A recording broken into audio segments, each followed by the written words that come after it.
নমস্কার, আমি অপর্ণা। দিনটি ছিল mother's day. Mother's day blog এটা, কিন্তু আপলোড করতে এতটা সময় লাগলো। তো যাই হোক, আপনাদের সাথে শেয়ার করা নিয়েই কথা।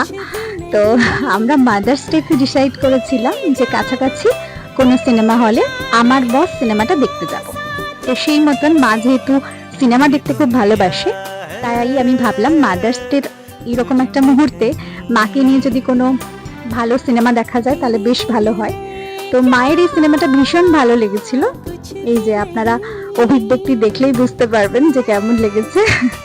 তো যাই হোক, সিনেমাটা সত্যি ভীষণ ভালো ছিল। আমার আর আমার মায়ের ভীষণ পছন্দ হয়েছিল সিনেমাটা, ভীষণ ভালো লেগেছিল। আর আমি অনেক মিলও খুঁজে পেয়েছিলাম আমার মায়ের সাথে, সিনেমার মায়ের আর কি। তো তারপরে সিনেমা দেখে আমরা কাছাকাছি একটা ক্যাফে ছিল, দ্য ডেলি ক্যাফে, সেখানে গিয়ে টুকটাক খেয়ে সেদিনের মতন ছবি টবি তুলে বাড়ি